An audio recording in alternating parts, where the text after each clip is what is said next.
Yo, what's going on, Nuggets family? What's going on, Eagles Nation? It's Ara Nuggets here to give you another Eagles video. And I had, what's funny, I was recording this on my way to work, and I'm like, oh shit, I forgot something, because now I'm in a different car. My dad's taking my car, and I'm taking his car. And my car keys are attached to my keys to get inside the office. So I had to turn around. I'm like, oh shit. So yeah, I would have been screwed. So had to turn around. Now I'm gonna be late for work. So I mean, yeah, it sucks. But anyways, yeah. So it's like, so just talking about the Eagles, not like a preview of the next game, but where do we go from here? Because this team isn't good. This team isn't good. Like, to go from the Super Bowl to 2018 having an okay year, 2019 having a decent year, and then to this year having a terrible year, it's just god awful. We were the only team with a returning head coach against, a division that has had all three new coaches. Which, we really got to look at Doug Peterson and be like, yo, is he really a good coach? Is he really a good coach? Because this is going to be like different parts, like maybe 2 or 3 parts, because I don't believe I'm going to be able to get everything I want to say before I get to work. But, it's so much to go into this, because actually, no, before Doug Peterson, let's go back in time. We got to look at, the higher ups, and that's, Jeffrey Lurie and Harry Roseman, right? When Jeffrey Lurie fired Chip Kelly, which I believe was a great decision, because Chip Kelly really, really ruined that franchise. He was saying, oh, my system's the best. I can put any guys in my system, yada, yada, yada. I'm going to treat these men like boys and shit like that. Well, that wasn't the case. That didn't work. So, we get Doug Peterson. And I mean, when we got him, I was like, I don't really know. His offense wasn't really all that great. And, Kansas City, it was like a bottom, like maybe like it wasn't a very high ranked offense. So I'm like, what are we gonna do with this? So we got Doug Peterson, we got our quarterback of the future, we got Carson Wentz. Also in that draft, who else did we get? We got Wendell Small, which didn't plan out well. Jalen Mills, I can't really remember who else we got in 2016. I can't really think who else, but we had our quarterback. Okay, cool. Because before we already had Lane Johnson, Zach Ertz, blah, blah, blah, blah. We already had some weapons. So after 2016, we saw potential in Wentz. And we all said, give this guy some weapons and he'll succeed. 2017. Harry Roseman, I think he did a great job in free agency. Getting Alshon Jeffrey, getting Torrey Smith. Maybe Torrey didn't do all that much, but they still contributed to, our success in the 2017 season. We got Timmy Jerrigan, you traded for Ronald Darby. Later, in the middle of the season, you got, you also got LeGarrette Blount. You got, I forgot his name. Chris Long. Howie worked his butt off in that free agency in 2017. Now, the draft, all you gotta say is this. Everybody in that 2017 draft, right now, we only have Derek Barnett. But, you can sit here and say the 2017 draft was a bust. But look at it this way. You see Sidney Jones doing great in Jacksonville. You see Russell Douglas doing great in, not maybe great is a strong word. He's doing great in Carolina. Who else? Matt Collins. He having a good time, having a decent year in Miami. Despite the fact, he's like, oh, I only want to play special teams. Yeah, okay. Who else? But yeah, so we can easily say the 2017 draft was a bust. But look at the coaching staff. To me, you gotta look at the other way around and be like, can our coach develop players? Because how is it that these guys are doing so much better in these new systems where, you know, here in Philly, they're not. Because yeah, we can easily say that Howie's draft picks have not been well, but here's the thing though, Howie drafts these guys, and it's up to the coaches to undevelop them. Because think about it this way, everyone's saying, you know, I know I'm going to go a little bit ahead, but everyone's saying, oh, we're going to get DK Metcalf, which, you know, I'm getting annoyed by that thing because we weren't the only ones that could have drafted him. But even if he was here, we would have been going through the same shit, the same struggle with Doug Peterson with the play calling and not developing players. Same thing would have been with Justin Jefferson, you know. Same would have been for CeeDee Lamb. Like, all these players wouldn't have mattered, you know. Our coach can't develop these guys. Simple as that. But yeah, 2017 we only have Derek Barnett, who showed promise in his rookie year, but he hasn't been living up to the case past his rookie season right now. He hasn't. And 2018, you know, I think Dallas Goedert has really planned out well for us. And Avonte Maddox, I mean, he's a slot corner. And, you know, and we have 3 slot corners, and now Kevin LeBuck has a high ankle sprain, so I'm pretty sure he's done for the season. But bro, we have 3 slot corners on our team. I'm sorry, I mean, it looks like Avonte Maddox has shown promise in his rookie year, but he's not the size for an outside corner. He's a slot corner. Same thing with God, I forgot his name. I always got his name. The one that we got from the Rams. I don't know, but y'all know. Yeah, Nickelback or whatever. I forgot his name already. Wow, it's kind of embarrassing. But yeah, we have like too much slot corners on our team. And now look at 2019, Andre Dillard, and then everyone said, oh, we're gonna get DK Metcalf, whatever. Miles Sanders. I mean, we gotta see what Andre Dillard can still do. You know, he got hurt or whatever. We still gotta see what he can do. God damn, I forgot what I'm about to say. Let's see. Yeah, Miles Sanders has been working well for us, but Miles is a prime example how Doug Peterson is not utilizing Miles Sanders. He only has his most carries he has is 20 carries this whole entire season right now. Like, Doug Peterson is holding back our running backs. And not only that, he can catch up in the backfield. He is not utilizing his players to the best of their abilities. So once again, Monster is like a prime example. Like I said, great player, wrong system, wrong coaching staff. That just clearly shows you right there that, you know, that Pearson, he's not good at developing players, man. He's not. And, you know, you look at, then, you know, we got Jalen Reagor, which, you know, I think he's going to be a good player in the future.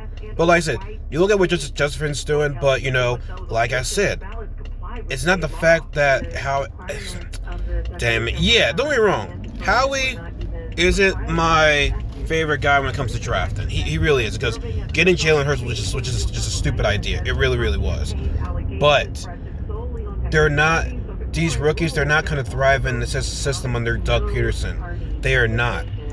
Peterson has shown that he can develop players. He has shown that. So then it's like, you know, look at Howie Roseman. So saying all that stuff, now I'm still not a fan of him doing draft choices, but, you know, like I said, you draft the players, they got to develop. And I don't really want to think it's the players, it's really more on the coaching staff. Well, aka Doug Peterson, you know, he probably is the coach because he's the OC too. So, you know, excuse me, it's all on him as well. It really is. So now you look at Howie Roseman, right? Now I don't know who this follows on, but we always have a love fest with, you know, loving the old players, not developing the young guys. I mean, this season showed, you know. Now I'll say this: the only person that we brought back that's an old guy that's, you know, doing well is Brandon Graham. Like, at times I'm like, oh, do we want to bring him back? He's getting old. He's still showing he's still got it. So I think he's gonna be gone next year. But I mean, Brandon Graham is showing he's still got it. You know. No, we probably should trade Zach Ertz because, you know, him. You can't have two tight ends on the team because they're gonna want money. And, it's not gonna work out between Ertz and Guard. I mean, it'd be cool to have, but I mean, in the longer, it's not gonna work out. There's already been, some issues going on between Ertz and his contract. We should have traded him before he got hurt, because now that he's hurt, you're obviously not gonna trade him now. So we're stuck with that. We kept Alshon Jeffrey. Maybe we were trying to trade him. Maybe we're gonna find any trade offers for him. I mean, that's I don't know. Like I said, I mean, Alshon has yet to do anything this season. Right now, coming from his foot injury. So I mean, to me, yeah, it was a waste, keeping him. Like, hell, he should probably have been traded last year when all that shit was going on. Granted, it wasn't confirmed, but I'm kind of leaning towards the fact that it was Alshon Jeffrey that was the route. But another example, Jason Peters. Bringing back Jason Peters. And that, let's just say it's not working well for us because, yeah, Andre Dillard got hurt. Like I said, you gotta let your young players develop. That's how they succeed. That's your first round pick. He's got to start. He has to. But they had this. He was until he got hurt. And they were like, "Oh, let's bring back Jason Peters." But no. It was Brandon Brooks got hurt, and we wanted to move him to right guard. Everything was working fine until Andre Dillard got hurt. Jason Peters, they told, "Hey, Jason Peters, can you move over to left tackle?" It's like, "Not if you pay me. Not if you pay me." And we bent the knee for this dude. And at first, it looked like he went to Peterson's office like, "Hey man, let's get this shit done." Sweet, awesome. No, it was reported they still give him the extra money. And like I said, I'm always for guys getting their money, but Peters, man, yeah, if you have to play a full season, you're getting your ass kicked. Your ass is getting kicked by every defensive lineman. And Jeremiah Love was playing well. Like, he was learning. He was slowly but surely, like, becoming a good player. But, just like our love to the old guys, we're like, hey, Jason Peters is coming back. Take back your privacy with DuckDuckGo. Busy airport. That didn't go so well. Now did it? Like, and oh my God, this line is terrible right now. And oh my God, it just bothers me that like we're ruining the development of Mailata. And now the Fulgham. Now, granted, these couple games Fulgham has not been playing very well. He hasn't. But he's human. Guys have bad games, you know what I'm saying? But, I'm just nervous that now him not having two back-to-back bad games is the snaps going to drop due to the Alshon Jeffrey? And I'm concerned about that. So, I don't know. I'm really scared about that. I really am. Now, another important thing that we need to talk about. This goes into Doug Peters' list. I'm going to be like mixing and matching a bunch of these things. It's Doug Peterson. Not necessarily so much of his play calling. Under Doug Peterson, why is it that guys continually getting hurt? Like think about this. Ever since it came into 2016, we had a bunch of, guys getting injured. I mean, now you can say it's 2017. How you had Jordan Hicks getting hurt out for the season, Jason Peters out for the season now. Actually, okay, mainly more maybe 2018. Dang, but I'm looking back at it, but no, okay. But we have a lot of players always getting hurt. Now, people want to say, "Oh man, this training staff is so bad," but like, Peterson trained his training staff like 3 times. So if your training staff has changed like 3 times, and if it's still the same issue, you gotta be a problem. Now, shout out to my guy Pat. We talked about this. It's like saying, if I get a new car, right? I get into an accident. Oh man, something happened. Someone hit me or whatever. So shame on that person. If I get like 2 new cars, and if I'm still getting into an accident, I might be the problem. And that's how, and Doug Peterson is the problem when it comes to these injuries, because these are soft tissue injuries. Now, I'm not sure who who like did the interview with them, but like Pat told me, shout out to Pat once again. He told me that doctors explained to these radio hosts saying that, yo, these are soft tissue injuries, which means, you know, they are not going hard at practice. They're having soft practices. Guys are having days off. It's like me, right? I did track. If I'm doing these soft practices, and that to me, I'm expected to go all out. No, I'm gonna pull something because I haven't gone hard at practice. I'm taking it easy. You know what I mean? Like go back to Chip Kelly, right? Yeah, Chip Kelly was a complete asshole, but like his practices were very, very tough. No, even I don't agree with this standpoint, but like even practices before a game they would go hard, which is a terrible thing, but that's how it was. But yeah, that's on Pearson, because if you're going soft at these practices, you're going to get hurt eventually at the game because you're going soft at practice. So this is the one part. This is the one part of my thoughts on what's going to happen for this season. So, like I said, I talk about the draft. I talk about guys getting hurt. Talked about how they draft, and which not all of it is his fault.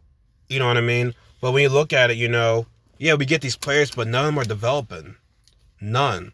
But like I said, next video probably we'll talk about Jim Schwartz. Like I said, there's still a lot that I want to talk about. This is going to be the first part, so stay tuned. Hope you guys will like the rest of the videos, you know what I mean? So, yeah, have a good one. I'm going to be bored at work. Take it easy.